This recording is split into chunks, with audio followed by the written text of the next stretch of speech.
In the previous video, we compared and contrasted the different business organizational forms. Sole proprietorships, partnerships, and corporations. While they're all important, in this course, our focus is going to be on corporate finance. So let's get a little bit deeper into the issues of corporations. Here, we're going to pin down what the objective of the corporation should be. Let's take a look at the basic structure of a corporation. Shareholders collectively own the company. For example, in my retirement account, I have one share of IBM stock. That means I own one piece of the company. It's just one share out of nearly 1 billion shares outstanding, so I own just a tiny portion, 1/1 billionth of the company, but I own a piece of IBM nonetheless.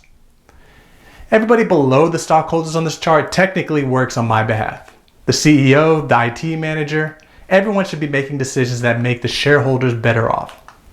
So what should be the goal of the corporation? What should the CEO, the IT manager, etc. be doing to make shareholders better off? We're looking for just one singular objective that they can work towards. Should the objective be to minimize costs? What about maximize market share? That's to say, get a larger number of customers. Should it be to maximize profits? Or should the objective be to maximize the market value of the company's stock? Let's go through each one of these one by one. Imagine you're the CEO of a company and you're told your objective is to minimize costs. How could you achieve this? One way to make costs as low as possible could be just to shut everything down. Close the factory, send the workers home. The cost would go down to zero. But would that make the shareholders of the company any better off? Probably not. What about maximizing market share? How could the CEO achieve this objective? Well, he could simply slash prices. If the CEO of Ford was told to maximize market share, he could sell trucks for $5 each and capture the entire market. However, this probably wouldn't make the shareholders better off. How about maximizing profits? That sounds good, right? But it's missing some crucial details. Maximize profits when? Maximize this year's profits, next year's, profits 10 years from now? Each of those would require a completely different course of action. A manager could do something to maximize today's profits, maybe work the factory's machines to their limits, but it would be to the detriment of future profits since it would prematurely wear the machines out. So having simply maximizing profit as the goal is just way too vague. What we're going to see is that the final one here, maximize the market value of the company's stock, should be the objective of the corporation. And the reasons are pretty straightforward and intuitive. We can ask ourselves a few simple questions to pin down the idea that maximizing the value of the company's stock should be the objective. First, who owns the corporation? The shareholders do. Why do the shareholders own the corporation?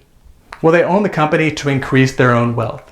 When I buy shares of Microsoft stock, I don't buy it because I personally like Windows or Microsoft products, or because I think the CEO is a nice guy. I buy it because I think the stock will increase my wealth. And finally, how is the wealth of a shareholder determined? It's determined by the stock value. As the value of the company's stock goes up, shareholders' wealth increases as well. If we put it all together, owners of the corporation should want management to act in a way that maximizes the value of the stock. This should be the objective of the corporation. Now notice that I keep saying stock value and not stock price. There's a subtle difference between the two. Value is a long-term concept, whereas price is a more current or short-term concept. Stock values and prices are both determined by the magnitude and timing of the cash flows and by risk. But value represents the true characteristics, whereas price represents perception. A CEO can do a lot to manipulate the perception of a company, and thus the current stock price. But in the long term, the truth wins out, and the price will eventually become the long-term value. So the objective should be to maximize the long-term value of the company's stock. I want to end by showing that there's currently some debate on this issue on whether maximizing the value of a company's stock should be the objective of the corporation.